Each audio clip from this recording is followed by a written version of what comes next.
Thanks, Saleha. And hi, everyone. Thanks for inviting us here. And as Saleha says, none of us are professional writers. In fact, I'm a scientist, and most of the writing that I do is academic writing. So when the opportunity came up to contribute in whatever way I could to the SHE effort, which is a global network, as Saleha has said, of women of Indian origin who write personal stories, I took this opportunity.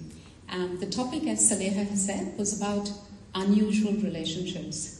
And as soon as I heard that, what brought to mind was a childhood friendship in the place where I grew up, which is Kolkata, in Bengal, in India. So my story is called The Soul Sisters, and it's about two little girls. So I'll just read you a little bit of an extract of the story and hope that it interests you enough so that you might want to buy the book and learn a bit more. So research shows that it is very likely that each one of us has a lookalike somewhere in the world. A doppelganger theory, which says that almost every single person has a lookalike somewhere, although the probability of actually meeting them is very rare. But my story, given that I was a scientist, I did not ever want to believe that there is this lookalike theory. But given this story that I heard about two little schoolgirls called Earth and Water, and I have named them based on their sun signs. These two little girls changed my mind in terms of what can be a doppelganger theory. And I will read you a little bit of the story so that you can decide for yourself if it's interesting enough. So these two little girls met as schoolgirls in a Kolkata nursery.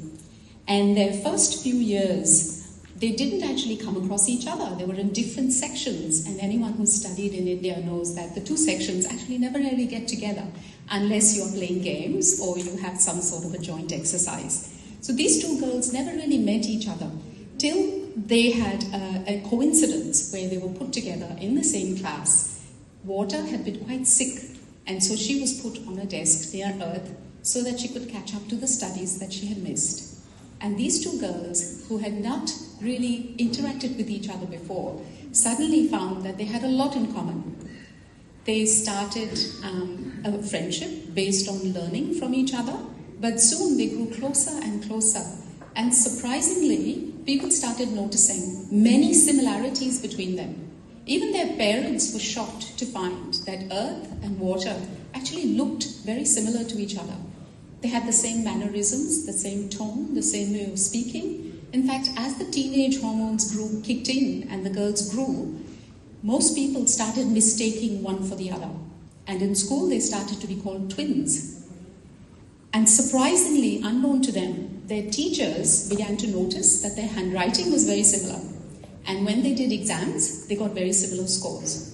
So the teachers started suspecting that there's something wrong here. These two girls who sit so close to each other, are so closely wound up in each other all the time, are they also cheating?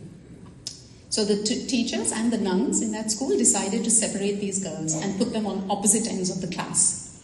So the two girls who were best friends were so sad for a whole year to be separated.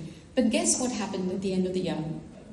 The marks remained the same, the handwriting remained the same, and the two girls had nothing to prove that they were cheating. So the teachers decided to put them together. 50 years have passed since that day that these girls first met each other, and they are still each other's best friends. So if you'd like to learn a little bit more about the story of Earth and Water, please do buy this book. It's called SHE Connects, and my story in it is called Soul Sisters. Thank you so much.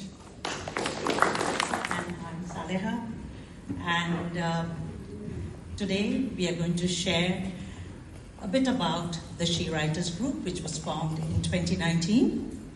At SHE, we believe in creative activism, using the power of storytelling to bring in change. We are a collective of 45 women of Indian origin from across the globe, united by the belief that our words matter. Every year on International Women's Day, we publish a book of short stories amplifying the voices of women and the issues that shape their lives. Our latest book, SHE Connects, brings together 16 stories exploring unusual relationships, those beyond our immediate families. Some are lifelong, some professional, some personal, some even metaphysical. Yet, Each one leaves an imprint on our lives. But this is more than just a book. All of us write pro bono, and the proceeds go to a charity of our choice. This year, Vinita and I are sending money to the Global Medical Foundation. We hope every book sold makes a real difference in someone's life. My own story, Tara's Stellar Life, is deeply personal. It is inspired by a girl I knew about 40 years ago. She was sold to prostitution when she was 10 by someone she trusted. She was one of the fortunate ones, rescued by the kindness of a stranger. Please buy a book, because each purchase is a step towards change.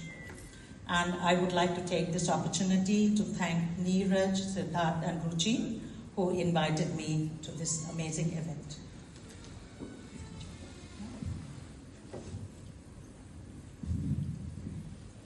It was a hot summer morning when the village Pradhan invited her to school, promising a special gift for academic excellence. She was about 8 or 10.